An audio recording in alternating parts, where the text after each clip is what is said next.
Income tax return file करने की deadline नजदीक आते ही देश भर के करोड़ों टैक्स पेयर्स की धड़कनें तेज हो गई हैं। हर साल की तरह इस बार भी बड़ा सवाल यही है कि क्या सरकार आखिरी वक्त पर इनकम टैक्स रिटर्न फाइल करने की तारीख बढ़ाएगी। 15 सितंबर की डेडलाइन से पहले ही लोगों में बेचैनी बढ़ गई है और वजह है पोर्टल की दिक्कतें और धीमी फाइलिंग की रफ्तार। और इसीलिए अब सवाल उठा है कि क्या सरकार ये डेडलाइन बढ़ाएगी। नमस्कार, नवभारत टाइम्स पर हमारे स्पेशल एपिसोड, स्पेशल प्रोग्राम धन की बात में आप सभी का बहुत बहुत स्वागत है। और हमारे साथ हमारे एक्सपर्ट मेहमान जुड़ चुके हैं। हम उनका स्वागत करना चाहेंगे। रवि राजन एंड कंपनी एलएलपी दिल्ली के टैक्सेशन पार्टनर हैं, चार्टर्ड अकाउंटेंट श्री सी कमलेश कुमार सर। बहुत बहुत स्वागत कमलेश सर आपका। थैंक यू सर, नमस्कार। आपके सभी दर्शकों को नमस्कार। बहुत बहुत शुक्रिया सर। और हमारे साथ मौजूद हैं हर बार की तरह शिशिर चौरसिया जी, एनबीटी डिजिटल के हमारे बिजनेस एडिटर। शिशिर जी आपका भी बहुत बहुत स्वागत। मैं शिशिर जी से पहले सवाल लूं, लेकिन सीधा कमलेश सर, इस वक्त जो टैक्स पेयर्स के मन में सवाल है उसी का जवाब चाहेंगे। क्या इस बार फिर से डेडलाइन बढ़ने वाली है? क्योंकि कहा जा रहा है कि इनकम टैक्स की वेबसाइट में वो डमरू लगातार दिखाई दे रहा है।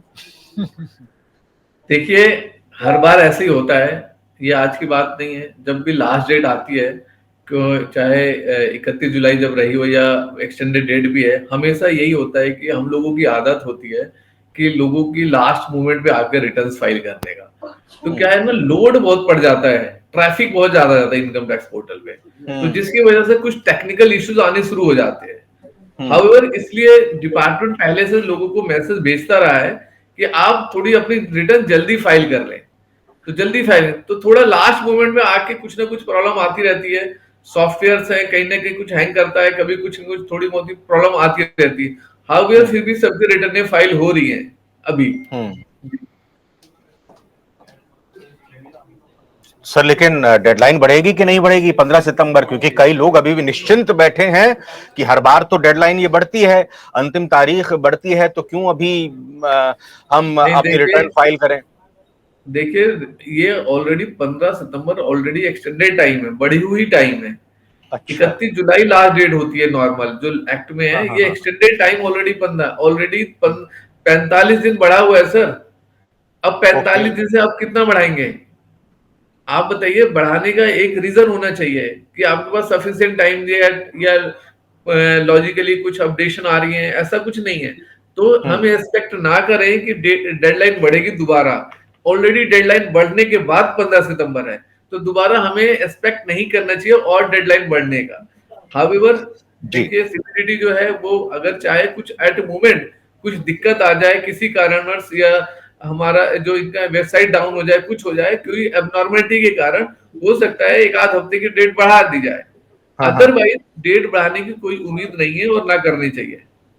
बिल्कुल, यानी कि इस बार कोई उम्मीद नजर नहीं आ रही है। आप अभी भी आपके पास आज 10 तारीख को हम ये वीडियो जब रिकॉर्ड कर रहे हैं, 5 दिनों का वक्त, और आज का भी दिन अगर मिला दिया जाए तो आधा दिन अभी बचा हुआ है।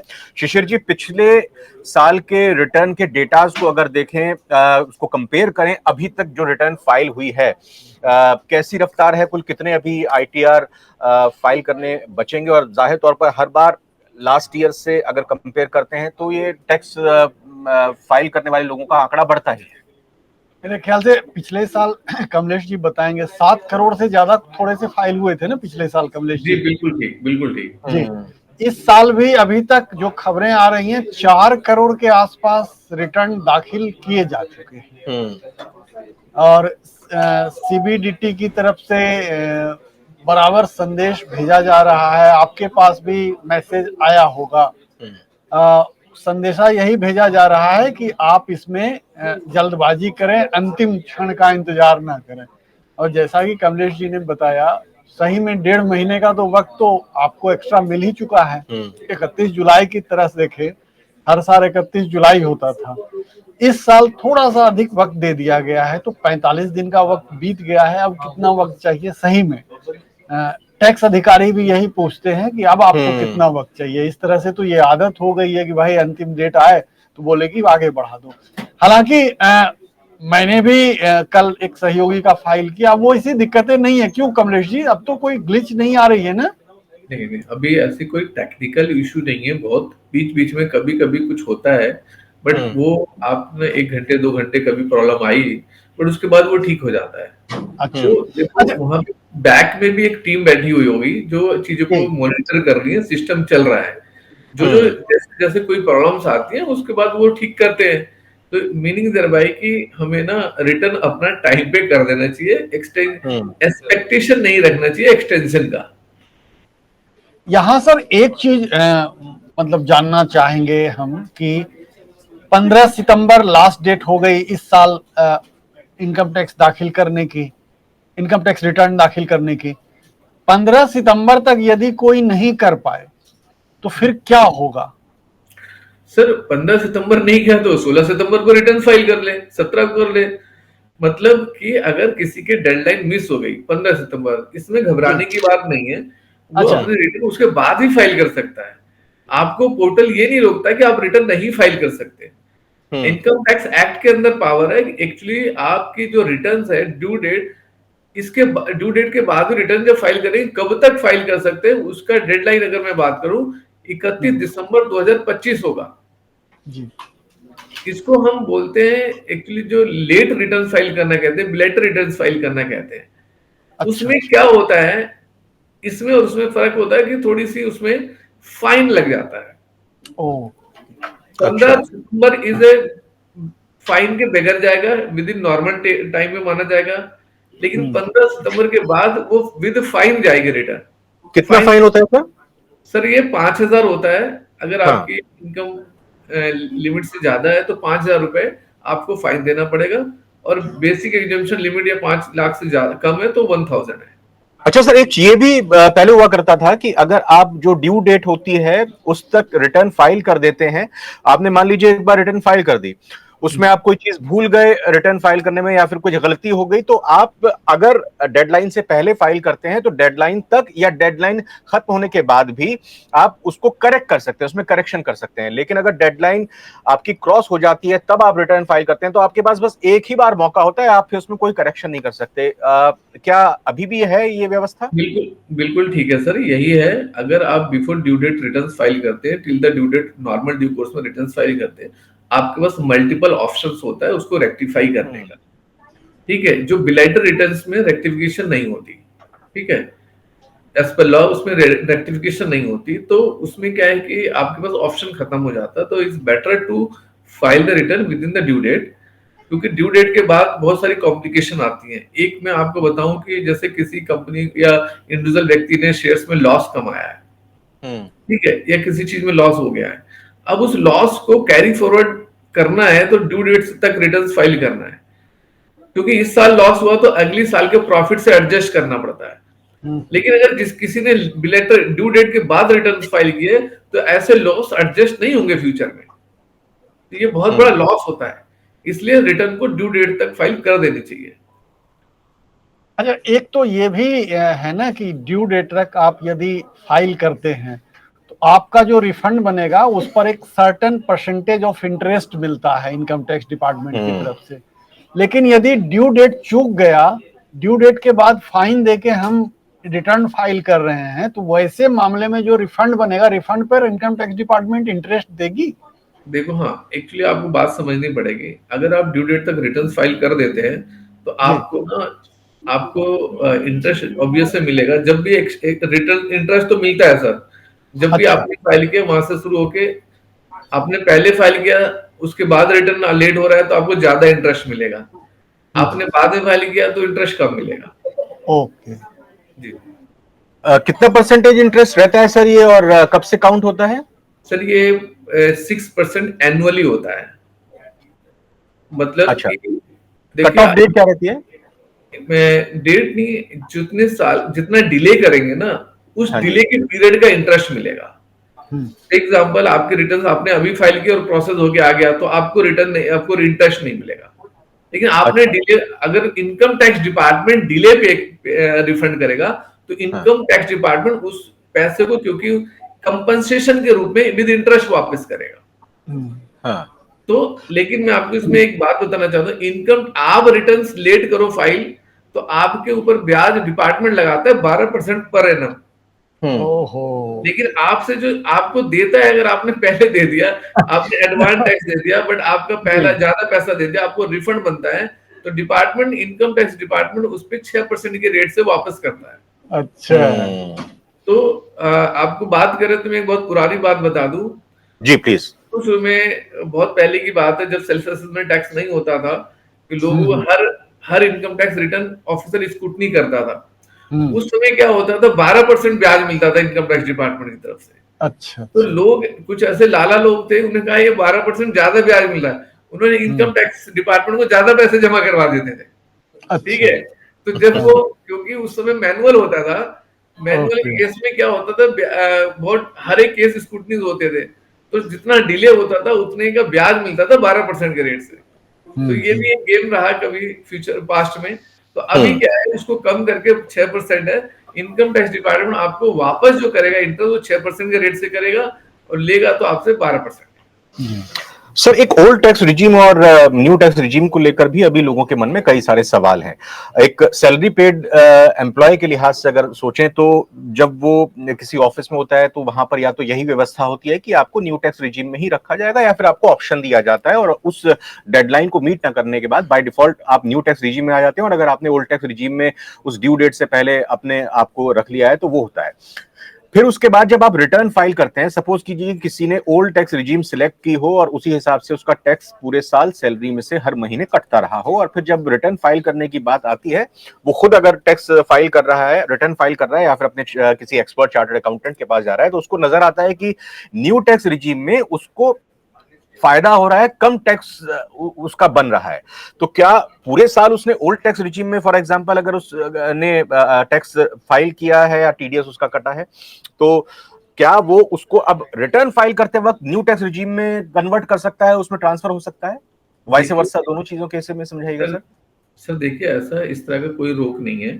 अगर कोई एम्प्लॉय अपने एम्प्लॉयर को डिक्लेरेशन देता है कि मैं ओल्ड टैक्स रिजीम में ऑप्ट करना चाहता हूं या न्यू टैक्स रिजीम ऑप्ट करना चाहता हूं, और एम्प्लॉयर ने टीडीएस अकॉर्डिंगली काटा है, यानी अगर एम्प्लॉय ने ऑप्ट किया है ओल्ड तो ओल्ड के हिसाब से टीडीएस कटा है, या एम्प्लॉय ने ऑप्ट किया है न्यू तो एम्प्लॉयर ने न्यू के हिसाब से टीडीएस काटा है। लेकिन at the filing of income tax return, मुझे जैसे किसी जिसके पास ये रिटर्न जो फाइल कर रहे हैं उनको ये पता लगता है, चाहे प्रोफेशनल के थ्रू या खुद फाइल कर रहे हैं, कि भी इसमें हो सकता है कि मतलब कि अगर उसने ओल्ड ऑप्ट किया तो न्यू में उनको बेनिफिशियरी ज्यादा लगता है, टैक्स कम आता है, तो आप ऑप्ट कर लो, देयर इज नो बार। आप बिफोर ड्यू डेट अगर आप रिटर्न फाइल कर रहे हो, 15 सितंबर तक आप रिटर्न फाइल कर रहे हो, आपके पास ऑप्शन है, आप हमेशा बदल सकते हो। यहाँ पे कोई, बस आपको रिटर्न फाइल करते समय ऑप्ट करना है कि आपने कौन सा स्कीम ऑप्ट कर रहे हैं, न्यू कर रहे हैं या ओल्ड कर रहे हैं। बाकी कोई बात नहीं है, आप कभी भी चेंज, रिटर्न ड्यू डेट तक ये पॉसिबिलिटी है, आप अपने ऑप्शन को चेंज कर सकते हो। इससे मतलब नहीं है एम्प्लॉयर ने ओल्ड में काटा है या न्यू में काटा। अच्छा, अभी ये भी लोगों के मन में है सर कि ओल्ड टैक्स रिजीम शायद धीरे धीरे खत्म हो जाएगी, अभी इसको लेकर कुछ अपडेट आई है कि क्या ऐसा होगा, क्या इसकी कोई तारीख तय की गई है कि ओल्ड टैक्स रिजीम एबॉलिश हो जाएगी, खत्म हो जाएगी? देखिए, प्लानिंग सरकार का स्ट्रेट फॉरवर्ड नहीं है कि ओल्ड टैक्स रिजीम खत्म होने का, लेकिन जो एक्शंस लिए गए हैं सरकार के, अगर मैं बताऊं पिछले फाइनेंशियल जो बजट में उन्होंने बोला है कि 4 लाख रुपए तक टैक्स नहीं होगा, 4 से 8 5%, 8 से 12 लाख रुपए पे 10%, 12 से 16, 15 से 20, 5 के स्लैब में बढ़ते हुए अब 24 लाख से ऊपर जाने पे 30% टैक्स लगेगा। तो ये बहुत बड़ा रिलीफ है। लेकिन ओल्ड टैक्स रिजीम में उन्होंने पुराना जो 2.5 लाख की लिमिट थी, 2.5 लाख रुपए तक कोई टैक्स नहीं, 2.5 लाख से 5 लाख रुपए के बीच में 5%, 20 लाख से 10 लाख के बीच में 20%, 10 लाख से ऊपर 30%।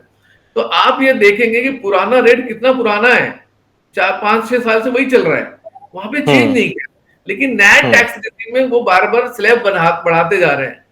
इनडायरेक्टली मतलब यही कि लोगों को प्रमोट किया जा रहा है कि अब नए टैक्स रिजीम को ऑप्ट करें, क्योंकि बेनिफिट नए अगले साल से जो ये फाइनेंशियल ईयर चल रहा है 25-26, आगे से new tax regime is better होगा हर हालत में, क्योंकि इतना स्लैब बढ़ा दिया गया है।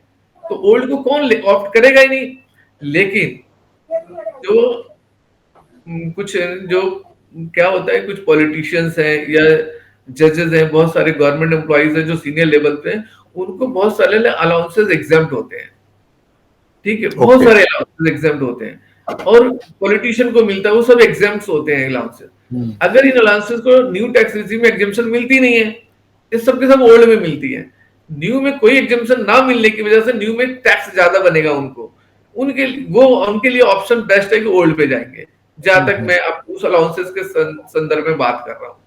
तो इसलिए हाउएवर गवर्नमेंट की प्लानिंग यही है कि उनकी इंडिकेशन ये लगता है कि लोगों को प्रमोट कर रहे हैं न्यू टैक्स रिजीम में जाने के लिए। अच्छा, एक चीज़ सर जानना चाहेंगे, मैंने यूं ही कल अपनी माँ का अकाउंट चेक किया, वो फैमिली पेंशन पाती हैं, थोड़े बहुत जो पैसे बैंक एफडी में होंगे उस पर बैंक में ही रखा रहता है। तो मैंने चेक किया और उसमें हमने देखा कि पिछले वित्त वर्ष में उनका 22,000 से ज़्यादा टैक्स टीडीएस कटा हुआ है। बहुत से लोगों को, सीनियर सिटीजन खास करके जो पेंशन भोगी हैं और वो बैंक में पैसे एफडी में रखे हुए हैं, वहीं मैच्योर होता है फिर से वो री इन्वेस्ट कर देते हैं, उन लोगों को पता ही नहीं है कि उनका टैक्स कटा हुआ है। चूंकि वो समझते हैं कि हमारा क्या 2-3 लाख रुपए पेंशन बनता है साल में, हम तो इनकम टैक्स के दायरे में आते नहीं हैं, तो वो चेक भी नहीं करते और उनको पता ही नहीं है। ऐसे व्यक्ति कैसे जाने कि उनका टीडीएस कटा हुआ है, कहाँ चेक करें? कुछ बताने की इस पर सर देखिए, ऐसा है, इसमें दो क्वेश्चन है आपके। एक तो जो टीडीएस कट गया है पता नहीं लगता है, तो हाँ। टीडीएस कट गया है उसको जानने के लिए या पता करने के लिए ऑब्वियस है कि आपको अपना फॉर्म 26ES देखना पड़ेगा, TIS EIS देखना पड़ेगा। जो TIS EIS है उसको देख के वहां पे आपको टैक्स आएगा, EIS पे आता है, 26ES पे आता है, ठीक है। तो जितने 26ES है, EIS है, वहां पे जब जब भी कोई टीडीएस काटेगा वहां पे उसका नाम आ जाता है, उसका टैन नंबर आता है, कितना इनकम दिया, यानी अगर एफडी पे तो इंटरेस्ट कितना दिया और उसके ऊपर टैक्स कितना टीडीएस काटा है, वो सब चीजें उसमें रिफ्लेक्ट होती है। लेकिन वो देखने के लिए आपको अपने इनकम टैक्स पोर्टल पे जाना पड़ेगा, इनकम टैक्स को लॉगिन करके 26ES देखना पड़ेगा, EIS देखना पड़ेगा। लेकिन मैं आपको इसमें एक और बात बताऊं, आजकल क्या हो रहा है कि आपने कभी देखा होगा कि जब आपके एम्प्लॉयर लोग टीडीएस काटते हैं, रिटर्न फाइल करते हैं, उसको एक एसएमएस आ जाता है सबको, इतना टोटल क्युमुलेटिव टीडीएस आपका कट गया है। तो ये सबको आता है, जिनका पैन नंबर अपडेट है उन सबको आपने एग्जांपल मदर कर दिया, उनको भी मैसेज आया होगा कि इतना टीडीएस आपका कट गया है। तो ये तो अपडेशन इनकम टैक्स डिपार्टमेंट खुद कर रहा है मैसेज के थ्रू।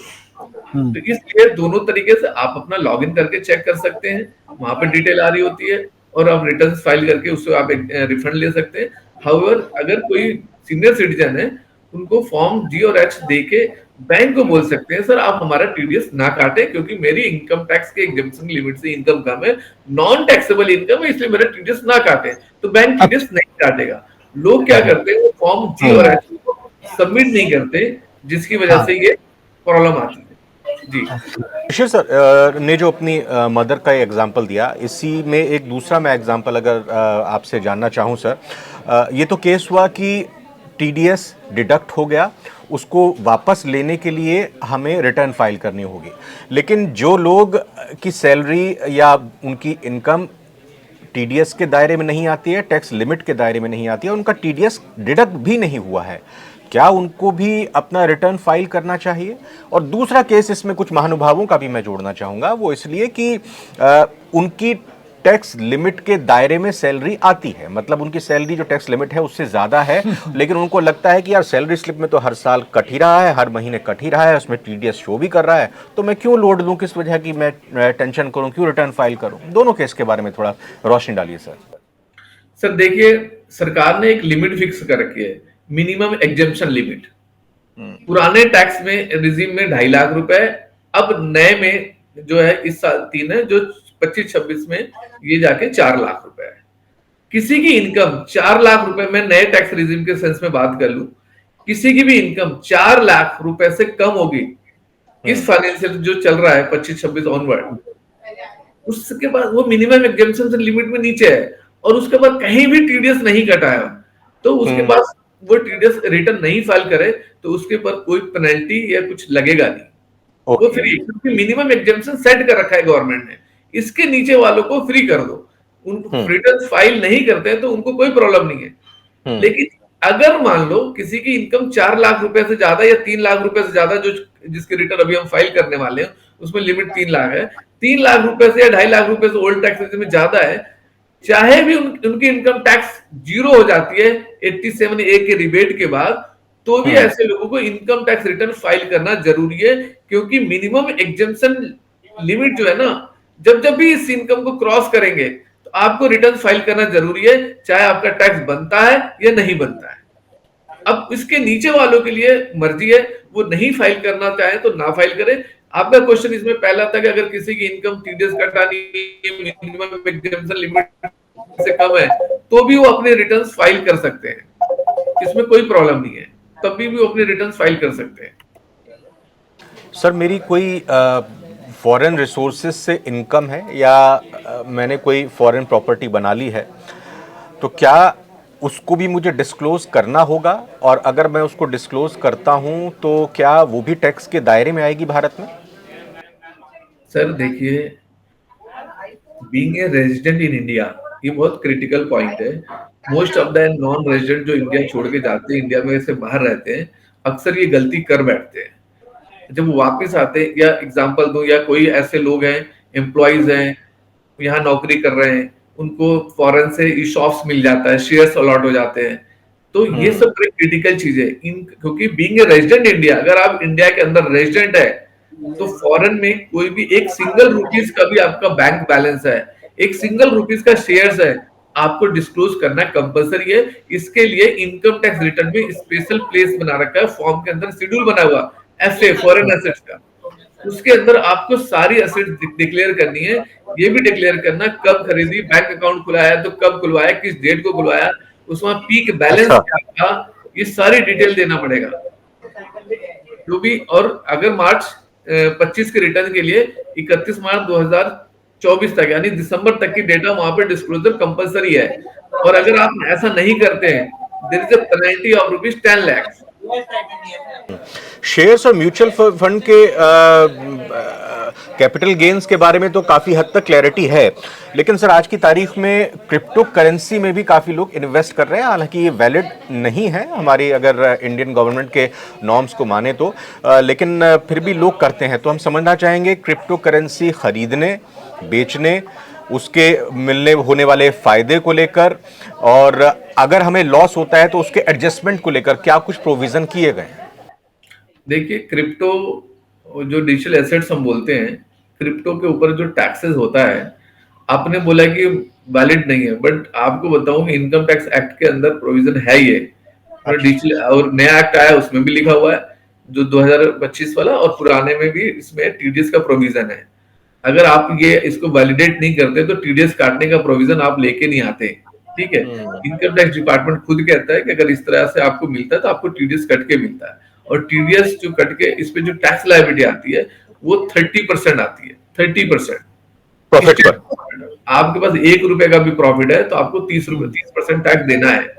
तो इसमें रही बात की लॉसेस, यहाँ पे क्या है कि जो एक आइटम, मान लो करेंसी एक्स आपने खरीदा, या कोई सा भी नाम ले लो, बहुत सारे नाम है, और उसको बेचने से जो प्रॉफिट होगा उस प्रॉफिट पे 30% टैक्स देना। और करेंसी एक ही जगह या डिजिटल एसेट एक ही जगह, आपने बी में लॉस हुआ तो बी का लॉस ए के प्रॉफिट से एडजस्ट नहीं होगा। ओके, मतलब ये शेयर्स की तरह नहीं होगा। यहाँ पर आपने अगर प्रॉफिट कमाया तो आपको टैक्स देना होगा 30% के हिसाब से। लॉस अगर हुआ है तो वो फिर आप अपने घर ही आप लेकर जाइए उस लॉस को, उसका कोई एडजस्टमेंट नहीं होगा। थोड़ी कंफ्यूजन ये भी है कि कुछ लोगों से बात हो रही थी, उनका कहना था कि जो टोटल प्रॉफिट किए हुए क्रिप्टो में टोटल जो उन्होंने सेल किया है उस पर 30% लगता है। आप ये कंफर्म कर रहे हैं कि सिर्फ प्रॉफिट पर ही 30% कैपिटल गेन टैक्स लगता है? सर देखिए, फिर तो कोई लॉजिक ही नहीं है। हमेशा इनकम टैक्स इनकम पे लगता है, वर्ड है इनकम टैक्स। तो what is the income in that?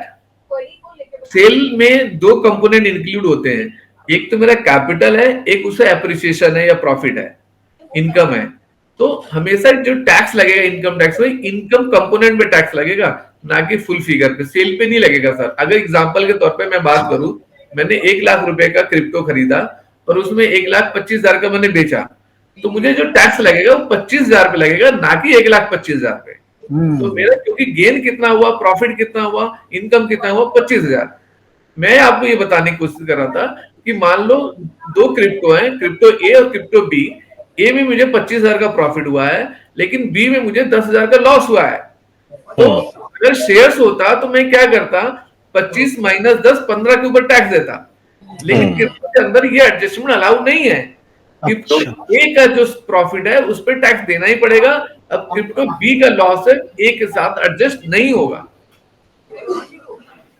Ji sir. और एक हमारे दर्शक का सवाल आया था कि होम लोन इंटरेस्ट जो है क्या वो डिडक्टेबल है under old tax regime and new regime में सेल्फ ऑक्यूपाइड जो प्रॉपर्टी होती है उस पर? सर देखिए सर, होम लोन का इंटरेस्ट जो है सेल्फ ऑक्यूपाइड, देखो हमारे पास जो हाउस प्रॉपर्टी है उसका दो यूज है। या तो हम सेल्फ यूज कर रहे होंगे या उसे लेट आउट किया होगा, रेंट पे दिया होगा। अगर मैं सेल्फ यूज कर रहा हूं तो होम लोन का interest up to 2 lakh rupees तक मुझे लॉस कैरी फॉरवर्ड हो जाता था। लॉस मान लिया जाता, इंटरेस्ट को सेटअप होता था मेरी दूसरे इनकम से 2 लाख रुपए का। और इसका जो प्रिंसिपल होता था, मैं 1.5 लाख 80C में डिडक्शन क्लेम करता था। उसके दो फायदे होते थे।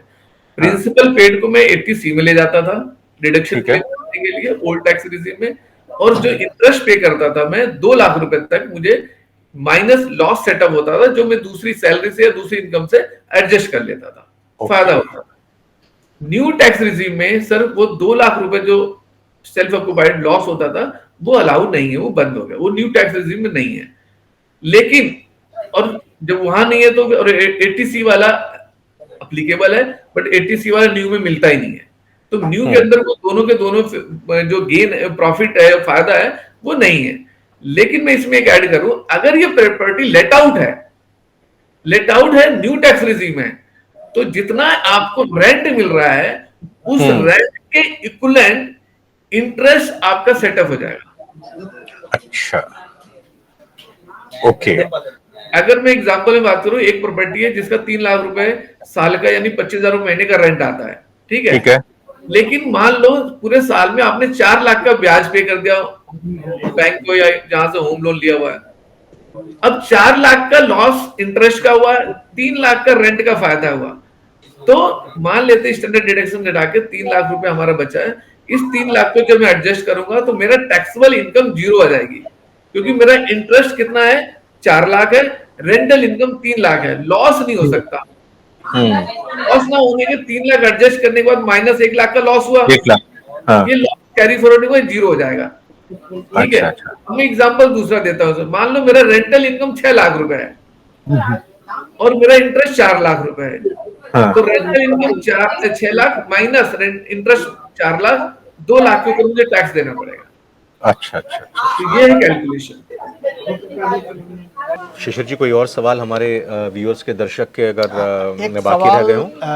एक और आया था कि कोई हाउस वाइफ हैं, कहीं नौकरी नहीं करती हैं, वो अपना ट्यूशन से या कोई और कार्य करके थोड़ा बहुत निवेश है, उसमें डिविडेंड आता है, इंटरेस्ट इनकम है, और उनके नाम एक मकान भी है, मकान से किराया आता है, तो उनको न्यू रिजीम में कितने तक में आमदनी पे उसको कोई टैक्स नहीं देना होगा, including interest income, dividend income और मकान का किराया? तो कितने पे, मतलब कुछ तो उनको छूट मिली होगी ना, तो कितनी इनकम पे छूट है किसी हाउस वाइफ को? मैं आपको क्लियर कर लूं कि एक ना इसमें इशू क्या है कि वेदर हाउस वाइफ है या सैलरीड एम्प्लॉय है या वर्किंग है, इससे कोई फर्क नहीं है इनकम टैक्स से आज की डेट में। इनकम कमाया है तो रिटर्न फाइल करना, टैक्स देना पड़ेगा, रिटर्न फाइल करना पड़ेगा। लिमिट जो इनकम की है, चाहे वो हाउस वाइफ हो या वर्किंग लेडी है, सबके लिए लिमिट सेम है। इनकम है तो देना पड़ेगा। जैसे मैंने कहा कि न्यू टैक्स रिजीम में 3 लाख से ऊपर इस साल जो चल रहा है फाइनेंशियल 24-25 के लिए, इनकम इससे ऊपर है, आपको रिटर्न फाइल करना पड़ेगा। आपको कोई ऑप्शन नहीं, चाहे आप हाउस वाइफ है या नहीं है। तो इसी तरीके से मतलब मेरा कहना है कि देयर इज नो डिफरेंस। पहले होता था कि लेडी को एक एडिशनल रिबेट मिलता था, लेकिन वो सब रिबेट आज की डेट में कहते हैं कंधे से कंधा मिला के चल रही है महिलाएं, तो खत्म हो गया। तो इस तरह का कोई रिबेट नहीं है, सब बराबर है। यहाँ पे कोई चेंज नहीं है, जेंडर चेंज होने की वजह से टैक्सेशन में कोई चेंज नहीं है। कोई चेंज नहीं है जी। अच्छा, अब यहाँ है कि जैसे अब है कि नए टैक्स रिजीम में मतलब करंट फाइनेंशियल ईयर से अगले साल से मतलब 12 लाख तक आपको कोई टैक्स नहीं भरना होगा न्यू टैक्स रिजीम में। हाँ, टैक्स नहीं आएगा। न्यू टैक्स रिजीम जो 25-26 फाइनेंशियल ऑनवर्ड जो शुरू होगा, वहां पे 4 लाख 4, 8, 12 ऐसे स्लैब है, लेकिन 87A की रिबेट 12 लाख रुपए तक मिलेगा, जो कभी 7 लाख तक मिलता है। तो जब 87A की रिबेट लेंगे तो टैक्स जीरो हो जाएगा। तो अप्रोक्स लोगों को बहुत अच्छा फायदा है कि 12 लाख रुपए तक टैक्स नहीं आएगा, लेकिन इनकम टैक्स रिटर्न फाइल करना पड़ेगा। जी। तो मतलब उनको इनकम टैक्स रिटर्न फाइल करने की जिम्मेदारी दे दी गई। जैसे ही 4 लाख से ऊपर होगा न्यू टैक्स रिजीम में अगले साल से, तो उनको इनकम टैक्स रिटर्न दाखिल करना होगा, भले ही उनका टैक्स जीरो हो। जी, ये तो शुरू से है सर। जिसको मिनिमम एग्जेम्पशन लिमिट से जिसकी भी इनकम ज्यादा है, टैक्स बन रहा है या नहीं बन रहा है, रिटर्न फाइल करना कंपलसरी है। 12 लाख की लिमिट है कि टैक्स यहां तक जीरो हो जाएगा, आप रिटर्न फाइल करो, जमा नहीं करना है टैक्स। और किसी का टीडीएस कटा हुआ तो रिफंड ले लेगा।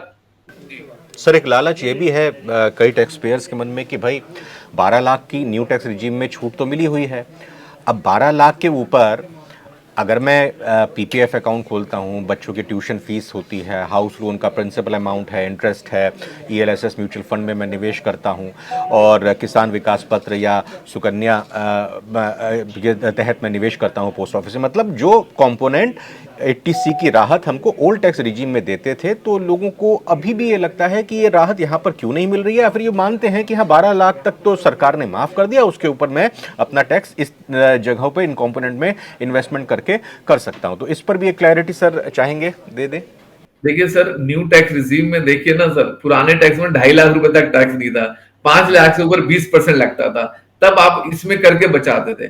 सर ये सब चीजें बचा के आप टैक्स इन्वेस्ट करके तब जाके आपको डिडक्शन मिलती थी टैक्स। यहाँ तो सर इनके बगैर ही आपको लिमिट बढ़ा दी 12 लाख रुपए, तो ह्यूज रिलीफ है। पहले से इनको लेने के बाद भी 12 लाख वाला फायदे में है, तो इतने इस तरह की डेडिकेशन भी खत्म हो गई।